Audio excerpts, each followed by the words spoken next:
September 2015. A Microsoft accountant stares at a spreadsheet in Redmond, Washington. The number glowing on his screen is $7,600,000. That's the figure Microsoft will announce to shareholders, regulators, and the world. It represents the total value of their Nokia acquisition 2 years earlier. The value they're assigning to those assets now, zero. Not reduced, not disappointing, zero. Microsoft paid $7.2 billion for the most iconic phone company on Earth, then wrote off $7.6 billion, $400 million more than the purchase price, because maintaining the illusion of value was more expensive than admitting the whole thing was worthless. 18,000 people had lost their jobs. The Finnish government had watched 4% of their national GDP evaporate. Steve Ballmer had been forced out as CEO. And somewhere in a filing cabinet in Helsinki sat the blueprints for a phone that could have saved everything. A Nokia, running Android, codenamed Normandy, that worked perfectly. Microsoft killed it the moment the ink dried on the acquisition. They bought Nokia to save Windows Phone. They destroyed Nokia to protect Windows Phone. And Windows Phone died anyway. This is the story of how two corporate empires committed suicide together, and how one email sent at 3 in the morning set $31 billion on fire. The Nokia N9 was supposed to be forgotten. That was the plan. Stephen Elop, Nokia's new CEO, had made sure of it. The phone launched in September 2011 with almost no marketing budget, restricted to only a handful of small markets, forbidden from reaching the United States or most of Europe. Nokia's own executives called it a mercy killing. The N9 ran an operating system called mego, and mego was the enemy of everything Elop believed in. The reviews came anyway. Technology journalists who managed to get their hands on the device used words like revolutionary and ahead of its time. The gesture-based interface, all swipes, no buttons, felt like holding the future. Engadget called it gorgeous. The Verge said it was what Nokia should have built years ago. In Finland, people lined up at stores to buy a phone their own company had abandoned. The N9 sold out in every market where it was available, and Stephen Elop watched the sales numbers climb and did nothing. He had already signed the partnership with Microsoft. mego was dead. The N9 was a ghost that refused to stop haunting him. 3 years earlier, Nokia had been untouchable. In 2007, they controlled 49% of the global mobile phone market. Nearly half of every phone sold on Earth had Nokia stamped on its case. Their market capitalization touched $250 billion, making them the most valuable company in Europe. The headquarters in Espoo, Finland, at Last Cathedral, overlooking the Baltic Sea, employed 132,000 people worldwide. Finnish children grew up believing Nokia was permanent, like mountains or the Northern Lights. The company had survived world wars, Soviet pressure, and the collapse of their original business selling rubber boots and toilet paper. They had invented the mobile phone industry. They owned it. The executives who walked those Espoo hallways in 2007 had a particular way of carrying themselves. They spoke slowly, let silences stretch, made visitors wait. When Apple announced the iPhone in January 2007, Nokia's engineering team requested a unit for analysis. They got one. They took it apart in a clean room, photographed every component, measured every tolerance. And when they saw that the battery was glued in place, glued like a child's art project, they laughed. The iPhone failed Nokia's drop test. It couldn't survive a fall from pocket height onto concrete. This is a toy, one engineer reportedly said. They put it back in the box and returned to their real work. 8 days after Steve Jobs held up the iPhone at Macworld, Steve Ballmer sat for a television interview. The Microsoft CEO was asked about the new device. Ballmer's face split into a grin that didn't reach his eyes. $500? Fully subsidized? With a plan? He laughed, a single bark that echoed in the studio. I said that is the most expensive phone in the world, and it doesn't appeal to business customers because it doesn't have a keyboard. Both companies filed the iPhone under not a threat. Both companies were building their own coffins. The iPhone hadn't killed Nokia yet. That took a Canadian. Stephen Elop arrived at Nokia House in September 2010 with a reputation for fixing broken things. He had spent years at Microsoft, most recently running the Office division, and before that he'd held senior positions at Juniper Networks and Adobe. He was tall, blonde, soft-spoken in a way that felt rehearsed. He wore rimless glasses that caught the grey Finnish light. At 50 years old, he became the first non-Finnish CEO in Nokia's 145-year history. The board announced his hiring as a new chapter. The Finnish press called him a savior. The engineering teams in Espoo watched him arrive with something closer to suspicion. Elop didn't learn Finnish. In a country where language carries almost spiritual weight, where fluency signals belonging, the CEO of the national champion refused to pick up even basic phrases. He conducted meetings in English. He brought in consultants from outside. He referred to Nokia's existing products with visible contempt, describing the company's software platform as a burning platform in private meetings before he ever sent the memo. Engineers who had spent their careers at Nokia found themselves explaining their own technology to a man who seemed to have already decided it was worthless. The thing about Stephen Elop is that he wasn't wrong about the fire, he was wrong about the water. Nokia's operating system Symbian had become a prison. The code base was ancient, a Frankenstein monster stitched together from acquisitions and legacy decisions stretching back to the 1990s. Engineers described working on Symbian as archaeology. You didn't write new code, you excavated old code and prayed you didn't disturb something load-bearing. A simple feature update could take 48 hours just to compile. Testing required physical devices because the simulators were unreliable. Young developers who had grown up with modern software practices walked into Nokia and found themselves debugging code older than they were. The company had tried to escape. MeGo, the operating system running on the beloved N9, was supposed to be the future. It was fast, modern, beautiful, but MeGo had its own problems. It was perpetually behind schedule, managed by committee, and consumed by internal politics between Nokia and Intel, who were co-developing it. By the time the N9 launched, MeGo had been in development for 4 years. Apple shipped a new iPhone every 12 months. So when Stephen Elop looked at Nokia in late 2010, he saw a company standing on a burning platform with no fire escape. The old systems were dying. The new systems weren't ready. Android was free and spreading like a virus through the industry. Apple was printing money. Something had to change. What Elop decided to change was everything. And the tool he chose was a memo. On February 8, 2011, every Nokia employee opened their inbox to find a message from their CEO. The subject line was innocuous. The text was not. There is a pertinent story about a man who was working on an oil platform in the North Sea, Elop wrote. He woke up one night from a loud explosion, which suddenly set his entire oil platform on fire. He managed to make it to the edge of the platform and looked down. He faced a choice. He could stay on the platform and burn, or he could jump into the freezing waters. The man jumped. The metaphor continued for paragraphs. Nokia was the burning platform. The competition was the fire. The memo named Apple and Android as existential threats, acknowledged that Nokia's market share was collapsing, and admitted that the company had poured gasoline on our own burning platform through bad decisions and missed opportunities. It was brutal, honest, and devastating. The memo leaked within hours. By the end of the day, every technology journalist on Earth had read it. The phrase burning platform became inescapable.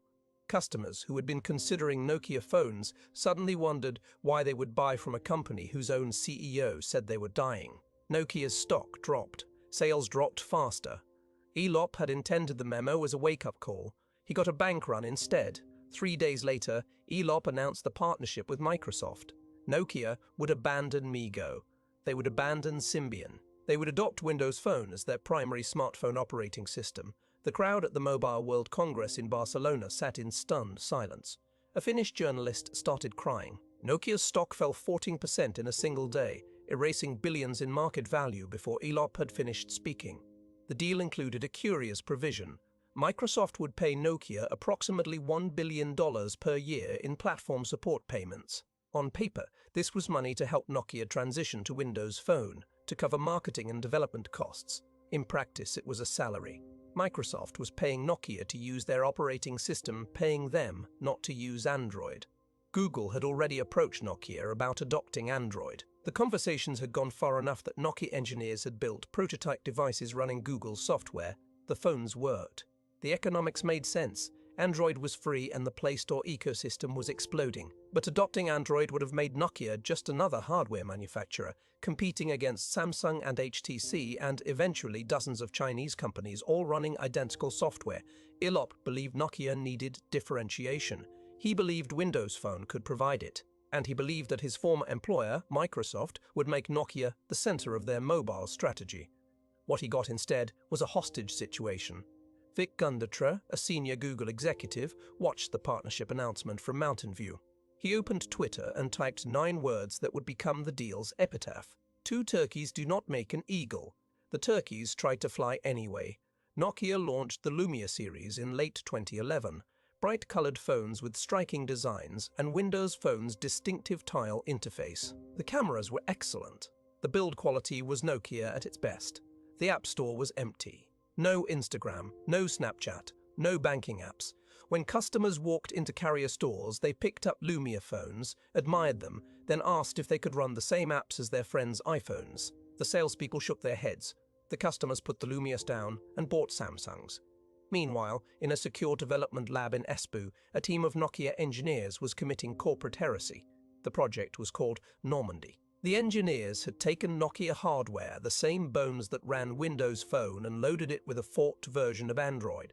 The operating system was customized to look like Nokia's own design language, but underneath, it was pure Android. It could run Android apps. It could access the Google Play Store ecosystem, and it was ready. The Normandy prototype sat on a shelf in 2013, fully functional, while Nokia's market share continued its death spiral. Stephen Elop knew about it. He had to know about it. He had to know about it. He was the CEO. But Normandy never launched. It couldn't launch. Launching an Android phone would violate the exclusive partnership with Microsoft. It would end the billion-dollar annual payments. It might trigger lawsuits. More importantly, it would prove that Elop had been wrong all along. So Normandy stayed on the shelf, and Nokia kept burning.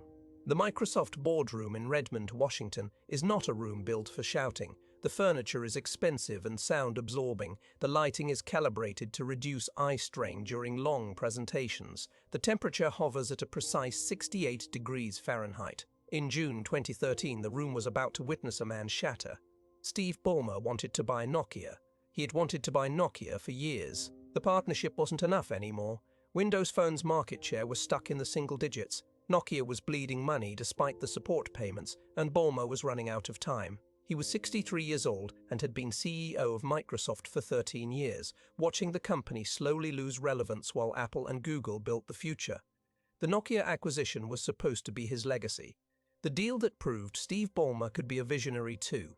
The board didn't see it that way. Bill Gates, who had largely stepped back from Microsoft's daily operations, was skeptical. The other directors were skeptical. They had watched Microsoft pour billions into mobile phone development with nothing to show for it. They had seen the Zune fail against the iPod, the Surface tablet stumble against the iPad, the Windows Phone marketplace empty while the App Store overflowed. Buying Nokia looked less like strategy than desperation. Ballmer presented his case. The board pushed back. Ballmer's voice started rising. According to accounts that emerged later, his face turned red. He paced. He gestured. He had been CEO of Microsoft through the antitrust trials, through the dot-com crash, through the rise of Google and the iPhone, and every humiliation of the past decade, and now his own board was questioning him. "We have the money. We have the will. We will crush you."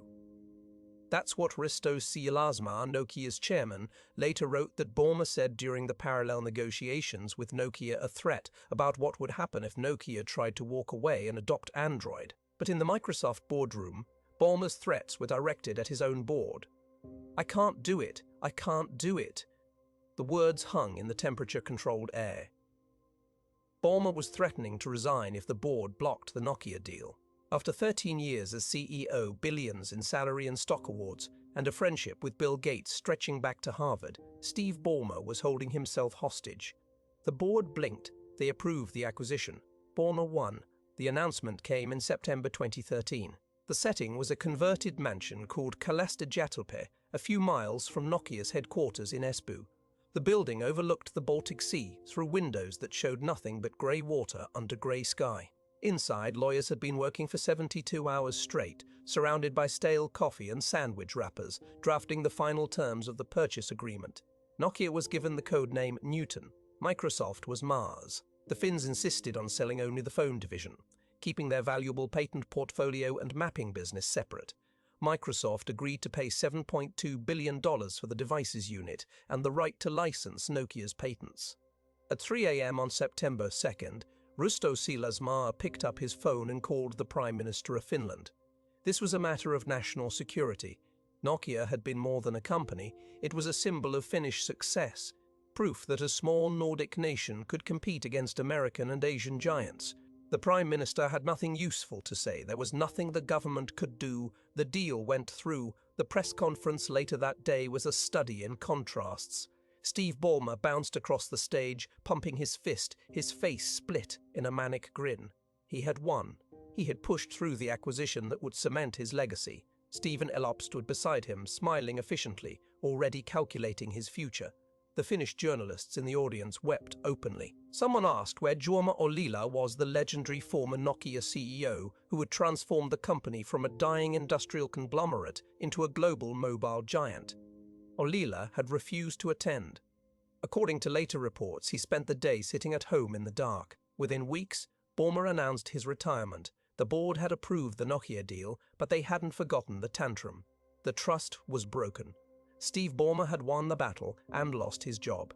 The man who replaced him was named Satya Nadella, and Satya Nadella took one look at the Nokia acquisition and understood immediately what it was: a corpse strapped to Microsoft's back. The layoff started before the acquisition even closed. 18,000 people, most of them from Nokia, received termination notices over the following year. The Espoo headquarters, which had once hummed with 132,000 employees worldwide, became a ghost town. Entire floors went dark. The elevators fell silent.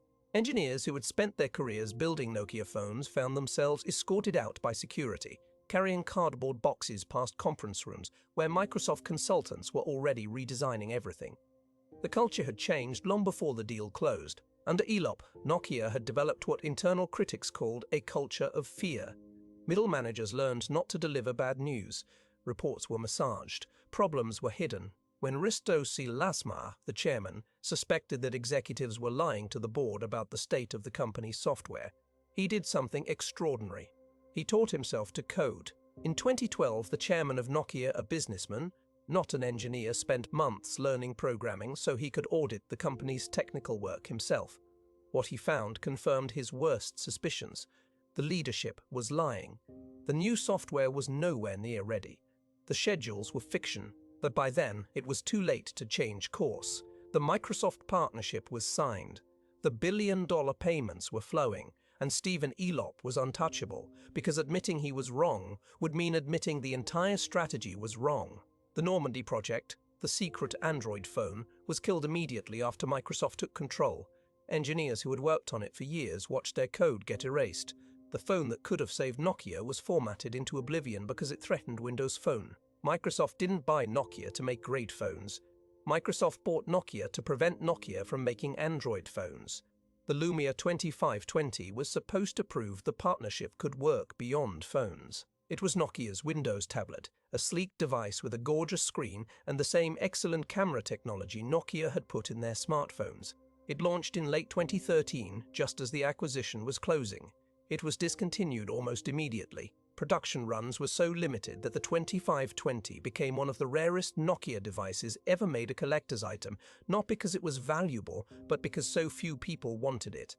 Windows Phone's market share peaked at around 3% globally, 3%. After billions in development costs, billions in platform support payments, billions to acquire Nokia, Microsoft had captured 3% of the smartphone market. The App Store gap never closed. Developers wouldn't build for a platform that had no users. Users wouldn't buy phones that had no apps. The death spiral that Nokia had fallen into before the partnership continued after it. Stephen Elop received a $25 million bonus for closing the acquisition, a golden parachute payment triggered by the change in control. On the same day that Nokia announced the first round of layoffs, Elop's personal fortune increased by more money than most of those employees would earn in their lifetimes. When this became public, the outrage was immediate and global. Finnish newspapers ran front-page editorials. American commentators compared it to rewarding a surgeon for killing the patient. Elop's official statement emphasized that the bonus was contractually obligated, as if that made it acceptable. He returned to Microsoft as part of the acquisition. He was supposed to lead the combined phone efforts. Within months, Satya Nadella had sidelined him. Elop left Microsoft in 2015, took a position at an Australian telecom company called Telstra, and largely vanished from public view. His reputation never recovered. In Finland, his name became a verb, to elop, meant to destroy something from the inside while pretending to save it. The Trojan Horse theory emerged almost immediately after the acquisition was announced. The logic was seductive. Elop had been a Microsoft executive. He joined Nokia and promptly destroyed their independent software platforms. He signed an exclusive deal with his former employer. He killed the Android project that could have saved the company. And when it was all over, he received a $25 million payout and walked back through Microsoft's doors. Was Stephen Elop a plant? Did Microsoft send him to Nokia specifically to destroy their alternatives and make the acquisition inevitable? The evidence is circumstantial. Elop always denied it. "I am not a Trojan horse," he told an interviewer at Mobile World Congress in 2011, then paused and smiled. Although that's exactly what a Trojan horse would say. The joke didn't land. Nothing about the Nokia deal was funny. The write-down came in July 2015. Microsoft's accountants had spent months trying to find a way to avoid it. They examined the phone hardware division from every angle, searching for hidden value, future potential, any justification to keep the assets on the books at something resembling their purchase price. They found nothing. The official announcement used the bloodless language of corporate finance. Impairment of goodwill and asset write-downs, $7.6 billion. Translation: Microsoft was acknowledging that the Nokia acquisition was worth less than nothing. Not just worthless, it had destroyed value. The $7.6 billion figure exceeded the purchase price because the write-down included restructuring charges, integration costs, and the accelerated depreciation of assets that was supposed to generate revenue for years. On paper, Microsoft lit the entire purchase price on fire, then poured $400 million additional dollars of gasoline on top and lit that too. The analysts who had predicted disaster felt vindicated. The analysts who had been optimistic about the deal felt nothing, because most of them had moved on to new jobs predicting different disasters. Stock traders made money on the announcement. The market had already priced in Nokia's failure. The write-down was just confirmation of what everyone knew. But the numbers didn't capture what it felt like to be in Finland that summer. The layoffs had rolled through communities that depended on Nokia for everything. Oulu, a city in northern Finland that had become a hub of Nokia R&D, lost thousands of technology jobs. Salo, where Nokia had manufactured phones, saw its unemployment rate spike. These weren't just statistics, they were families. Parents explaining to children why they had to move. Engineers in their 50s discovering that their expertise in Symbian development was now worthless. Nokia had been a ladder. For decades, talented Finns had climbed that ladder from small towns to the global stage. Young engineers joined Nokia out of university and built careers that took them around the world. The company's training programs were legendary. Its alumni network was vast. When Nokia collapsed, the ladder collapsed with it. The path from a village in Karelia to a corner office in Espoo disappeared. Some of the ex-Nokia employees started new companies. Shoya, a startup formed by Mego engineers, tried to keep the operating system alive. They built phones that ran Sailfish OS, a spiritual successor to the software that powered the N9. The devices were beautiful. The operating system was innovative, and the company struggled constantly for funding. Microsoft hadn't just killed Mego, they had salted the earth. Satya Nadella, the new Microsoft CEO, understood something that Ballmer never did. The smartphone war was over. Apple and Google had won. There was no path to victory for Windows Phone, no amount of money that could close the app gap, no acquisition that could manufacture an ecosystem out of nothing. Nadella's job wasn't to fix the phone business, it was to cut the losses and redirect Microsoft toward cloud computing, enterprise services, and artificial intelligence. The Nokia write-down was painful, but it was also liberating. It allowed Microsoft to stop pretending. The last Windows Phone, a Nokia Lumia device, rolled off the assembly line in 2016. The operating system was officially discontinued in 2017. By then, Microsoft's market share had fallen below 1%. The phones that remained in circulation became orphans, unable to receive security updates, increasingly incompatible with modern apps. Users who had trusted Microsoft's promises found themselves holding expensive paperweights. Steve Ballmer was not present for any of this. He had left Microsoft in February 2014, months before the write-down. years before the final discontinuation. The man who had screamed at his board to approve the Nokia deal, who had threatened to resign rather than be overruled, watched the entire experiment collapse from a comfortable distance. But here's the thing about Steve Ballmer. He kept his Microsoft stock. When Ballmer retired, he owned approximately 4% of the company estate, worth roughly $15 billion at the time. In the years that followed, Satya Nadella transformed Microsoft into a cloud computing giant that stake ballooned. By 2024, Steve Ballmer's net worth exceeded $100 billion.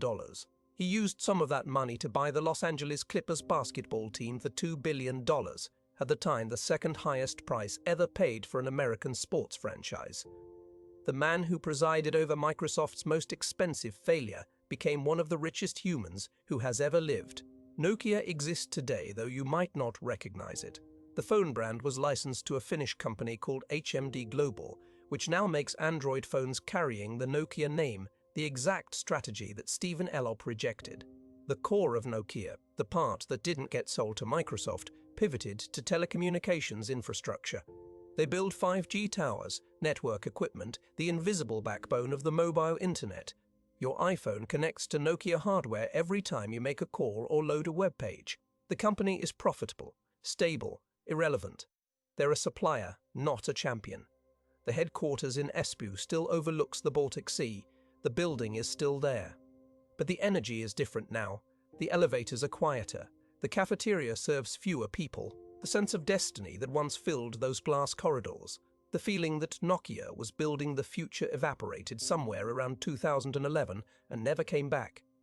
HMD Global launched a nostalgic revival of the Nokia 332N in 2018, a remake of the classic brick phone from 2000. It was meant as a joke, a collectible, a piece of mobile phone history. It sold millions of units. People wanted to remember what Nokia used to be. The Metro tile design that defined Windows Phone didn't entirely die. Designers noticed its clean lines and flat aesthetic, and elements of it influenced the broader trend toward flat design that swept through the technology industry in the mid-2010s. Apple's iOS 7 adopted a flatter look. Google's material design echoed some of the same principles. In a strange way, Windows Phone won the design war even as it lost the market war. The tiles survived. The phones didn't. Stephen Elop's burning platform memo is still taught in business schools. It's held up as both an example of radical honesty and a cautionary tale about messaging. Tell your employees the truth, professors say, but be careful how you tell the public. The memo that was supposed to galvanize Nokia's workforce instead accelerated its collapse. Customers heard burning platform and ran toward the exit. The engineers who built the Nokia N9 scattered across the technology industry. Some went to Shoya, some went to Apple, some went to Google. The gesture-based interface they invented, the swipe-up, swipe-across navigation that the iPhone X would popularize 7 years later, lived on in their heads, waiting for another chance. Nokia's innovation didn't die when the company collapsed. It dispersed. It pollinated other companies, other products, other futures that Nokia would never see. Risto Siilasmaa wrote a book about his experience as Nokia's chairman during the crisis. It's called Transforming Nokia, and it reads like a survival manual for anyone trying to steer a company through existential threat. The chapter about learning to code in his 60s is particularly painful. A board chairman so distrustful of his own executives that he taught himself programming to check their work. The book doesn't use the phrase Trojan Horse, but it dances around the concept. Siilasmaa is careful. He doesn't accuse Elop of anything directly. He just presents the facts and lets readers draw their own conclusions. The facts are these. Nokia was the most valuable company in Europe. It dominated the mobile phone industry for a decade. It had the engineering talent, the manufacturing capability, the brand recognition, and the customer loyalty to survive the smartphone transition. It had working prototypes of competitive devices running competitive operating systems. And in the span of 4 years, all of that was destroyed by decisions that, in retrospect, seem almost designed to fail. Whether Stephen Elop was a Trojan horse or simply a well-meaning executive who made catastrophic mistakes is, ultimately, unknowable. Intent is invisible. Results are not, and the results speak for themselves. Microsoft spent over $30 billion on its mobile phone adventure when you count the Nokia acquisition, the write-down, the years of development costs, the platform support payments, and the restructuring charges. $30 billion to capture 3% of the market and then lose it entirely. That money could have funded NASA's entire annual budget for 15 years. It could have eliminated homelessness in America multiple times over. It could have made every Microsoft employee a millionaire. Instead, it bought a few years of market share that evaporated the moment Microsoft stopped paying for it. The lesson that every technology company took from the Nokia collapse was this: platforms matter more than products. Apple won because they controlled iOS. Google won because they gave away Android and controlled the services on top. Microsoft lost because they tried to sell a third platform to a market that didn't want one. Nokia lost because they chose the wrong platform at the exact moment when platform choice became the only decision that mattered. There's a version of history where Nokia chooses Android in 2010. In that timeline, they become what Samsung became, the dominant Android hardware manufacturer, using their superior engineering and camera technology to differentiate their devices. They probably survive. They might even thrive. But in that timeline, Stephen Elop doesn't get hired. The Microsoft partnership never happens. Steve Ballmer never threatens to resign in a boardroom fight. The Finnish government never gets a 3 a.m. phone call from a chairman announcing the sale of their national champion. History didn't go that way. History went the way Steve Ballmer wanted, until it didn't. The Kalastajärvi Hotel still stands on the shores of the Baltic Sea. Tourists stay there sometimes for the views and the history. They don't know that in one of the conference rooms on a Sunday in September 2013, a group of lawyers stayed awake for 3 days straight finalizing the documents that would kill Nokia as the world knew it. The coffee stains have been clean. The sandwich wrappers have been thrown away. The desperation that filled that room, the sense that time was running out, that decades of Finnish engineering excellence were being packaged and sold to a foreign bidder, has evaporated into the cold Baltic air. But if you walk the halls of Nokia House in Espoo on a quiet afternoon, when the winter light comes through the windows at that particular grey angle, you can almost feel what it used to be. The ghosts of engineers who believed they were building the future, the echo of ringtones that defined a generation. The weight of potential that was squandered, deal by deal, memo by memo, until there was nothing left to sell except the name. Today, somewhere in a drawer in a Finnish basement, there's probably a Nokia N9 still running. The battery still holds a charge, the gesture interface still responds, the phone that Stephen Elop couldn't kill still works, waiting for someone to pick it up and remember what might have been. The iPhone that Nokia engineers dismissed as a toy conquered the world. The Android platform they refused to adopt became the most widely used operating system on Earth. The Windows Phone that was supposed to save them became a footnote in technology history. And Nokia, the company that put a phone in every pocket, the company that made Finland matter on the global stage, the company that should have seen the future because they were building it, Nokia became a cautionary tale told to business school students about what happens when you stand on a burning platform and jump into the wrong water. $31 billion, 18,000 jobs, 4% of a nation's GDP.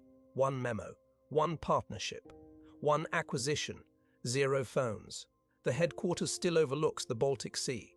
The name still exists on 5G equipment and licensed Android devices, but the company that once made the world's most recognizable phones, the company whose startup chime was heard in every pocket in every country on Earth, that company is gone. It didn't die in a single dramatic collapse. It died by 1,000 decisions, each one seemingly reasonable, each one pushing it closer to the edge until there was nothing left to save. Stephen Elop is working in Australia now. Steve Ballmer is worth $100 billion. The N9 engineers built other things for other companies. The Normandy prototype was formatted and forgotten, and somewhere in a landfill or recycling center or a forgotten storage unit, the last Windows phones are slowly dying, their batteries swelling, their screens cracking, waiting for updates that will never come. The burning platform finally stopped burning. There was nothing left to fuel the flames.